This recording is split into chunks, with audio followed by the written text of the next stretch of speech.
Jadi saudara, saya bukan ingin mendramatisir akan situasi, tapi itu fakta. Fakta yang harus kita ketahui dalam kondisi seperti itu. Paulus dan Silas berdoa. Tetapi bukan hanya berdoa. Mereka menyanyikan puji-pujian kepada Allah. Dan nyanyinya juga tidak lirih, saudaraku. Nyanyinya berkumandang, suaranya lantang. Sekuat tenaga mereka menyanyi. Shalom, saudaraku. Saudara, kali ini kita akan merenungkan satu perikop, yaitu ketika Paulus dan Silas memberitakan Injil di Filipi, ya, di kota Filipi, itu ada peristiwa di mana seorang wanita perempuan, budak perempuan, saudaraku ya, yang diusir setannya, roh jahat yang menguasai dia diusir, padahal dia itu dipakai oleh majikannya untuk tenungan-tenungan atau untuk ramalan-ramalan yang mana itu menghasilkan uang untuk majikan dari budak tersebut. Nah, budak perempuan ini kan dilepaskan ceritanya. Nanti saudara bisa baca di dalam Kisah Rasul 16 ayat 13 sampai 18. Ya. Nah, itu menarik itu kisahnya. Pembacaan firman ini perlu saudara diulang-ulang ya. Jadi saya anjurkan Anda membaca akan perikop Paulus di Filipi. Ya. Ini kalau ada Filipi kok jadi Filipus. Ya. Nah, sekarang kita akan lihat bagaimana gara-gara mengusir setan dari budak perempuan itu, maka Paulus dan Silas ditangkap dan dimasukkan penjara. Karena ini urusannya sudah fulus, saudara ya. Nah, kita lihat ayat 19, ini langsung aja ya, nanti ayat sebelumnya saudara baca sendiri. Kepala penjara Filipi. Tuhan itu punya rencana, saudara ya, dalam setiap peristiwa yang terjadi dalam hidup kita, termasuk dalam pelayanan kita, itu Tuhan itu punya rencana. Ketika tuan-tuan perempuan itu melihat, jadi tuannya bukan hanya satu loh, jadi satu kelompok ya, majikannya perempuan itu, perempuan budak itu. Melihat bahwa harapan mereka akan mendapat penghasilan lenyap, ya karena kalau setan keluar kan ramalannya, dia udah nggak bisa ngeramal lagi kan, sudah nggak laku gitu ya, jadi marahlah mereka. Mereka menangkap Paulus dan Silas, lalu menyeret mereka ke pasar untuk menghadap penguasa. Jadi ujung-ujungnya itu duit, saudaraku. Jadi harapan untuk memperoleh uang dari menggunakan, memanfaatkan akan roh yang berkuasa, roh jahat yang berkuasa atas wanita tersebut, atas budak perempuan itu lenyap. Budak perempuan ini sembuh, sudah tidak bisa ngeramal lagi. Wah, ini majikannya, tuan-tuannya jadi marah gitu ya. Ayat 20. Setelah Paulus Silas diseret ke pasar gitu ya.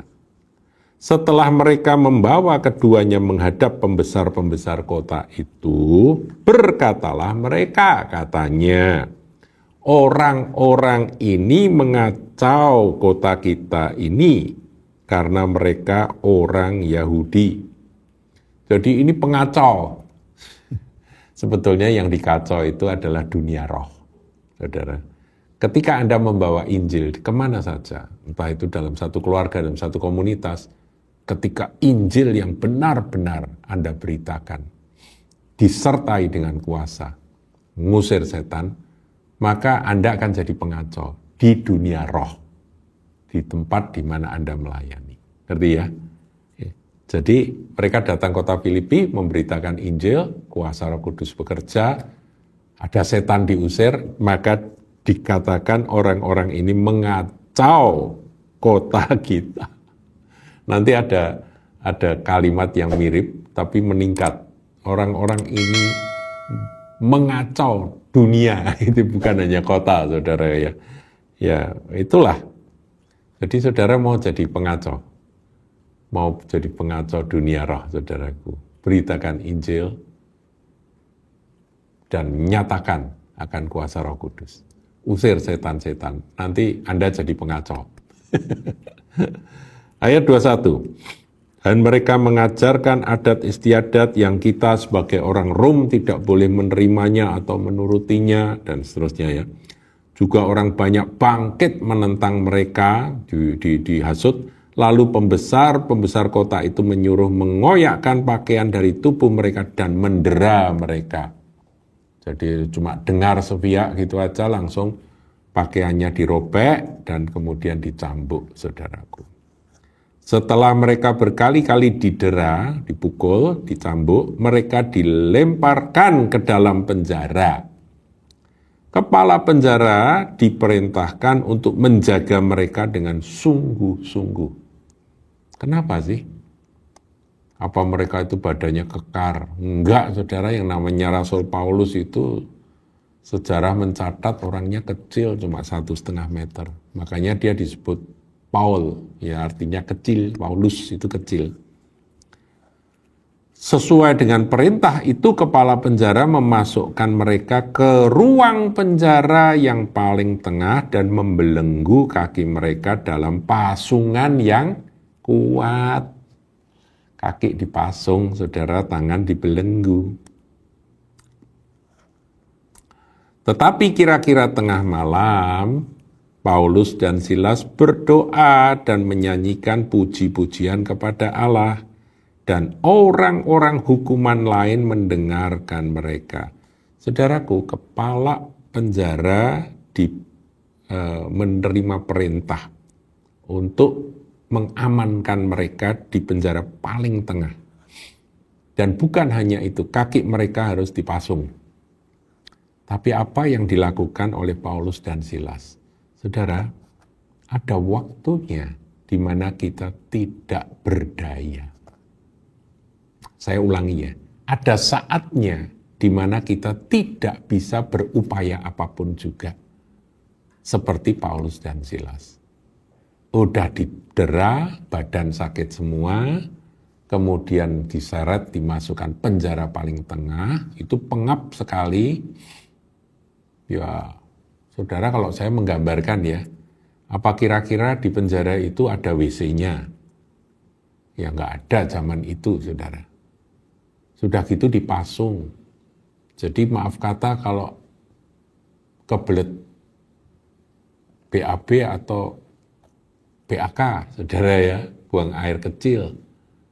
Ya gimana? Ya sudahlah, buang air aja. Jadi kalau penjara apa ya setelah dipakai oleh narapidana sebelumnya, orang tahanan sebelumnya, kemudian dibersihkan, dipel. Enggak, saudara, dibiarin gitu aja. Jadi baunya pasti enggak keru-keruan. Pasti ada kotoran manusia di sana, ada air kencing, urin manusia di sana, yang mana sudah enggak karu-karuan. Campur bekas darah, dan sebagainya. Itu penjara di kota Filipi pada zaman itu, saudara. Jadi saudara jangan pikirkan penjara zaman sekarang ya, yang lumayan bersih itu. Meskipun masih mengerikan ya, penjara zaman sekarang. Kakinya dipasung lagi, saudara. Tetapi ayat 25 tadi kita lihat, kira-kira tengah malam, Paulus dan Silas berdoa. Kalau kita sudah nggak berdaya, saudaraku, ada satu saat di mana Anda tidak berdaya, saya tidak berdaya. Ada saat di mana kita nggak bisa berbuat apa-apa. Mari kita berdoa, saudaraku. Berseru kepada Dia yang Maha Kuasa. Dan menyanyikan puji-pujian kepada Allah. Ini tidak mudah. Kalau berdoa mungkin masih bisa ya, sebab doa itu kan relatif ya, ada doa yang nangis-nangis, doa sedih, itu kan Tuhan terima semua ya. Doa keluhan itu juga ada, saudaraku, Tuhan, aku menderita, ini tapi manggil nama Tuhan itu doa juga. Tetapi puji-pujian itu kan memuliakan Tuhan. Dalam situasi kondisi seperti itu, mereka memuliakan Tuhan, saudara. Bayangkan, saudaraku, ini jubah baju dirobek, kemudian badan hancur karena didera, berdarah-darah, sakit, diseret, dibawa masuk ke tempat yang tadi saya gambarkan seperti itu, kotor, bau, pengap, kaki dipasung, tidak bisa apa-apa.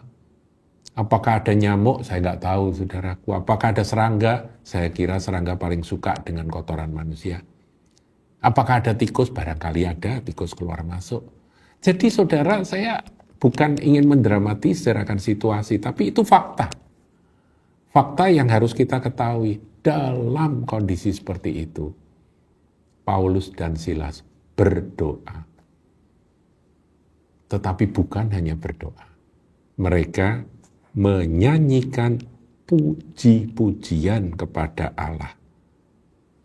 Dan nyanyinya juga tidak lirih, saudaraku. Nyanyinya berkumandang, suaranya lantang, sekuat tenaga mereka menyanyi.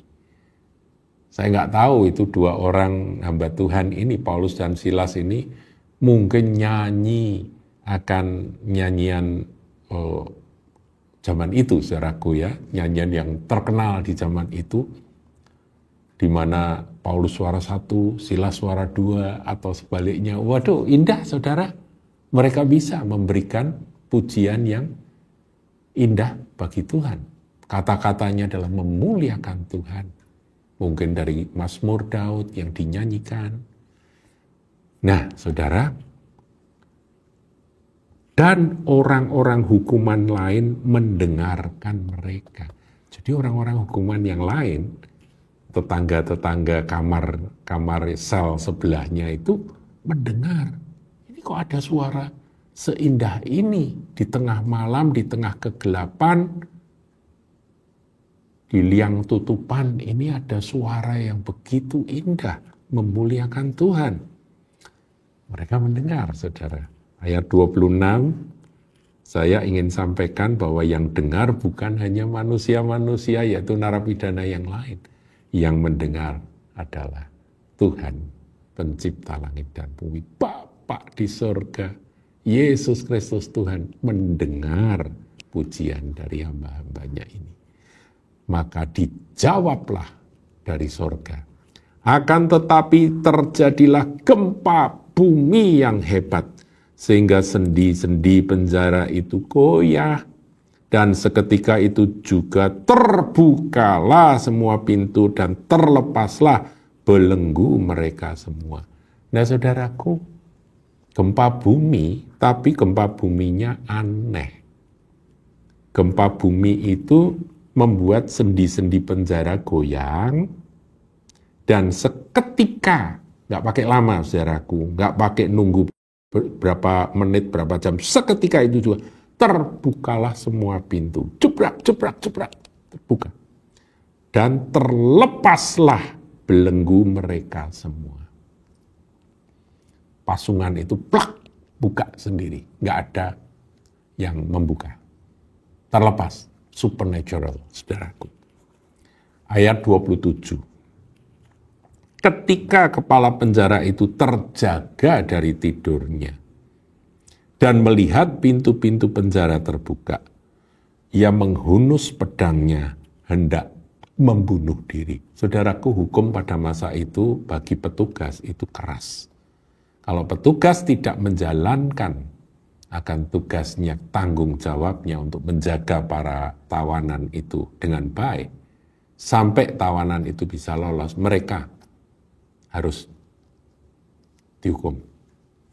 Dan hukumannya adalah hukuman mati, daripada dia nanti disiksa atau apa, sudahlah, dia hunus pedang dan dia mau bunuh diri. Karena ia menyangka bahwa orang-orang hukuman itu telah melarikan diri. Tetapi Paulus berseru dengan suara nyaring, katanya, "Jangan celakakan dirimu, sebab kami semua masih ada di sini." Kemudian ayat 29, kepala penjara itu menyuruh membawa suluh, karena gelap gulita, saudaraku, lalu berlari masuk dan dengan gemetar tersungkurlah ia di depan Paulus dan Silas. Ya lihat, ini dua hamba Tuhan ini bukan manusia biasa. ada penyertaan Tuhan, ada urapan Tuhan atas mereka yang ketika itu kepala penjara itu tersungkur. Kemudian ia mengantar mereka keluar sambil berkata, akhirnya dia sudah nih 2 orang ini suruh keluar. Tuan, apakah yang harus aku perbuat supaya aku selamat?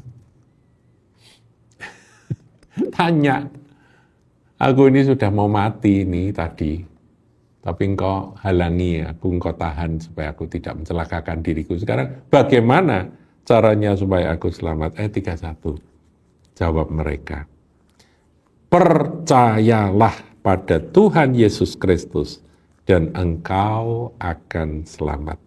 Engkau dan seisi rumahmu. Satu pernyataan Injil yang sangat singkat, tetapi disambut dengan sangat dengan gembira dan dengan sukacita, dengan iman. Itu Injil, berita Injil singkat itu masuk. Percayalah kepada Tuhan Yesus Kristus dan engkau akan selamat, engkau dan seisi rumahmu. Lalu mereka memberitakan firman Tuhan kepadanya dan kepada semua orang yang ada di rumahnya. Jadi dibawa ke rumahnya. Ayat 33, pada jam itu juga kepala penjara itu membawa mereka dan membasuh bilur mereka.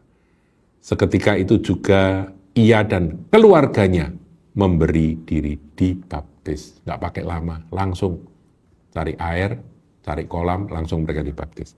Ayat 34, lalu ia membawa mereka ke rumahnya dan menghidangkan makanan kepada mereka. Dan ia sangat bergembira, saudaraku, sangat bergembira. Saudara, saya kasih tahu ya, ketika seseorang itu menerima keselamatan, maka salah satu tandanya adalah sukacita. Gembira luar biasa. Saya ingat tanggal 21 Agustus 1976, ketika saya menerima Yesus Kristus Tuhan sebagai Tuhan dan Raja saya menerima dia sebagai juru selamat pribadi pada waktu itu. Semalaman saya nggak bisa tidur, saudaraku. Dan saya pengennya cuma nyanyi-nyanyi gembira luar biasa. Bahwa ia dan seisi rumahnya telah menjadi percaya kepada Allah. 35. Setelah hari siang, pembesar-pembesar kota menyuruh pejabat kota pergi kepada kepala penjara dengan pesan, lepaskanlah kedua orang itu. Mukjizat terjadi, saudara. Jadi siang harinya, pembesar tiba-tiba mereka ambil keputusan, 2 orang itu harus dilepaskan. Kepala penjara meneruskan pesan itu pada Paulus, katanya, pembesar-pembesar kota telah menyuruh melepaskan kamu. Jadi keluarlah kamu sekarang dan pergilah dengan selamat. Saudara nanti baca sendiri kelanjutannya, di mana Paulus berkata, tanpa diadili mereka telah mendera kami, warga negara Roma. Waduh, mereka ketakutan. Karena Paulus itu sebetulnya warga negara Roma, meskipun dia orang Yahudi. Jadi saudaraku, kisah ini menggambarkan betapa kalau ada peristiwa tidak enak dan kita dibuat tidak berdaya dalam situasi tertentu, kita benar-benar dijadikan tidak berdaya. Berdoa dan muliakanlah Tuhan. Dengan tulus. Nggak ngerti ya, aku harus berbuat apa dan nantinya akan terjadi apa juga aku nggak ngerti. Tapi dengan doa dan nyanyian pujian itu, maka surga pun akan bertindak. Dan ketika surga bertindak, kisah seperti ini barangkali bisa terulang kembali, saudaraku, di mana penjara apapun terlepas, belenggu apapun akan terbuka, pintu-pintu penjara apapun terbuka, dan orang-orang yang terpenjara akan dilepaskan. Anda yang sedang terbelenggu, terpenjara dan nggak tahu harus berbuat apa, bisa dibebaskan oleh Tuhan dengan cara yang ajaib. Haleluya, Tuhan Yesus memberkati. Jangan lupa like, comment, share, dan subscribe channel GKBK Hal Semarang.